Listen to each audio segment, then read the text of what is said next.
Oh, these seats are so bad. They're in such bad condition. I don't want to let everybody down. What am I going to do? Oracle of Detailing, please help me. Please help me figure out this problem. Please, please, please, please, please. Yes, Master Joshua. It's been a while since you summoned me. And yes, leather can be a real problem. I think you should start by... Oh no, it's Bill. Get back to work. What are you, Josh? What are you doing? Oh, sorry. I must have drifted off for a second. I was trying to figure out a way on how to fix these seats. Okay. Well, they are in pretty bad shape. Did you come up with it? Oh, yeah. I got some ideas now. Oh, really? Yeah. Well, let me I've come had around. a vision. Oh, you know how I like a good vision. Why don't I come around and you show me? Yeah, let's do it. All right. Wow, these are in bad shape. I'm excited to hear what you got planned. Tell me. The Oracle of Detailing has visited me, and I know exactly what we're going to do. So over time, leather dehydrates. All of the oils have left this, and it's actually shrunk the leather. What I'm thinking is we'll go through, we'll hyper cleanse the seat. Okay, clean up all the dirt, get everything off. You got it. Then what we'll do is we'll take some leather love, apply it to this part of the seat here. Okay. Then we're gonna take a wet towel, put it over the top, and use a heat gun to heat back into some of the moisture while using the leather glove as a moisturizer almost. It's got like a facial for your seats. I like where you're going. So if I understand correct, we were gonna lift up all the dirt off the surface, then we're gonna protect the leather with a coat of leather love, and then we're gonna create our own weather system basically by putting the moist towel over, heating that, and bringing the humidity level back up, stretching out the leather as it rehydrates. As it rehydrates. It's just like they do at the tanneries. That's a great idea. But I think the best part of this whole plan is, if it doesn't work, then it's on me, I guess. Exactly. I love it. Well, I think you're onto something though. Let's give it a try and see what happens. Well, let's see what happens. All right.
Okay, so the first part of the vision that I had when the Oracle came to me in my dream was that we're gonna use Hyper Cleanse, our all-purpose cleaner.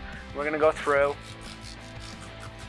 gonna spray it on and use one of our detail brushes with Kryptonite technology, now available on Amazon and our website. And we're gonna go through, we're gonna clean the seat, making sure to get all those contaminants up and make sure that the seat is ready for leather love application. Now the prep's gonna be key throughout this process because you really don't want to have any layers of dirt or anything get caught between the towel and the seat.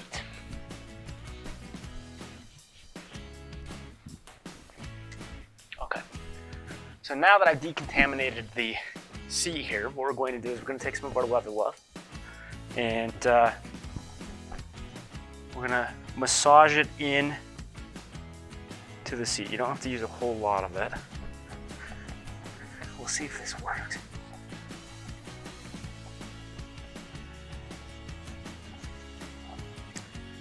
The nice thing about leather love is this is more of our leather restoration product. So it's gonna rehydrate the leather and make it look great. Nice thing is it's almost like a balm, so you can very controllable as you're putting it on. And then once we've done this, I'm gonna take the towel. And I might be overdoing it a little bit with the leather love, but I really want those oils to get trapped between the towel, the wet towel when I heat it up here. See if we can't. Because as you guys can see, the seat here is just it's just shrunk on us. We're gonna see if we can't get that going. Next, we're gonna take the wet towel, hang it over. Now, a lot of you guys are like, why not use the steamer? But that's just gonna get the towel wet and it's not really gonna keep the heat in. So what we wanna do is we wanna use a heat gun in this case. And it should kind of create a heating effect on, if the oracle's right, it should create a heating effect on the leather and it should trap in the moisture.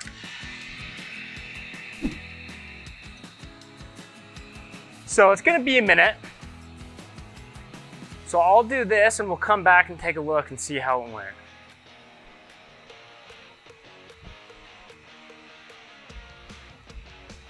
Okay, so the seat for now is under the poor man's humidifier. Hopefully we'll re-moisturize the leather and really bring it back to where it needs to be. In the meantime, I'm gonna do an interior detail on this. Now, first we're gonna start off with the Hyper Cleanse, which is our all-purpose cleaner. We're gonna go through, we're gonna clean up all the knobs, we're gonna clean up the dash. I mean, we're looking at 24 years of disgustingness. And we're gonna go through and clean that up. But one thing that detailers do all the time is they'll go through and use a toothbrush.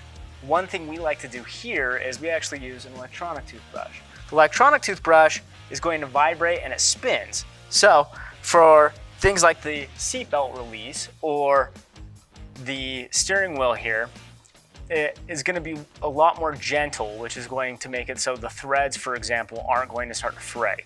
After that, I'm going to use some of our inner space, which is not in the car. Where's the inner space at? Inner space. We're going to take our inner space, which is our new interior detailer. We're going to go through. It has a lot of the same things. Traditionally, I would go through and use Leather Love or Hide Rehab on leather like this, but it has a lot of the same ingredients that those products have. So we're going to use inner space to kind of go through, detail, use the interior detailer. It smells great. It's going to go through, really condition and protect the dash, the leather, and really bring this back to factory standard. So let's get started.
Excuse me.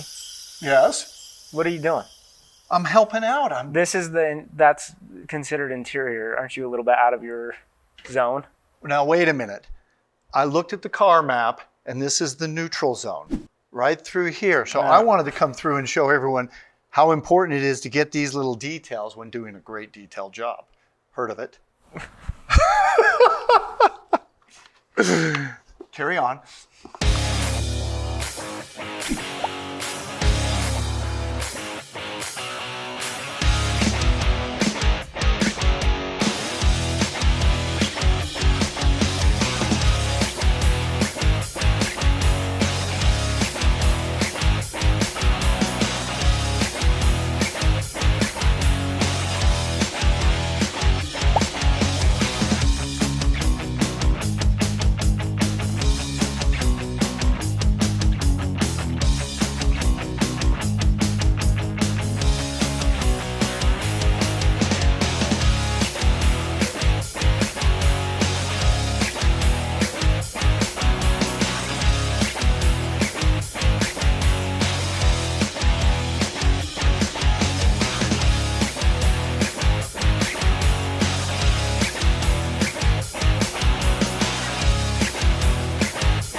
Okay, so we broke some rules this episode, but I was pretty excited with the results. Some rules. I think we broke every single rule of detail on Bell. Yes, we did. However, sometimes you gotta bend the rules a little, and great opportunities to drive a car like that come along. Yeah. Well, you've owned every Porsche under the sun. How does the 993 compare to what you've owned before? That's a great question, because I did drive the car a little bit, and I gotta tell you, I compare it to kind of like a roller coaster. It was a lot of fun, but I don't know if I'd want to do it every day.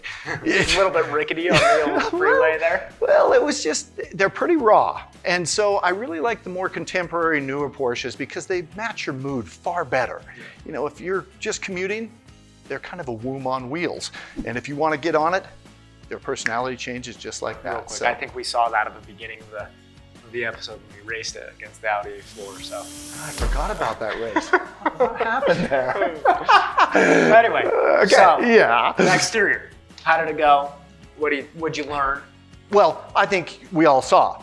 And like we always talk about, little nuances don't always show up on camera. Right. However, that paint was pretty dead. It looked great after though. Yes, and I went old school with it. We went and did our clay barring like we normally do. Then I went through, color corrected it with our finesse compound, and then came back and I couldn't help myself. I know we have a lot of technologically advanced products here, but it was just crying for seal and squill. And when I was done, man, the owners of the car came in. You remember they came into the office and saw it and they were blown away. Stoked about it. Yeah, it just looked fantastic. So then we used the scratch remover. Oh yeah. What'd you think? Well, like you and I talked about, the scratch remover is such a subjective product because some people expect miracles with it. And it's not going to be a miracle worker. It really isn't. You're right. And how do you make sure your customer's happy when he has one expectation and you have another? Right. So we're going to go back to the drawing board and see how we go forward with that. But I definitely think it's something that we need to look into though, because I couldn't believe the work that it was doing on the scratches. It really was awesome. I was impressed. So let's go back and we'll talk about that one later off camera, but I'm excited about the interior, your new technique. Yeah, the humidifier, the man-made humidifier that we made, you know, it worked a little bit. I was expecting a little more heat trapping between the towel and the seat, but it worked okay. It stretched out the leather a little bit. It worked out, you know. It moisturized the seat a little bit more, but I think really the winner for the interior was really our inner space. After I went through, did hyper cleanse through on that inner space, and I could not believe it. Not a whole lot of sheen, not a whole lot of shine, more of a matte finish. and you know, it really brought the interior back.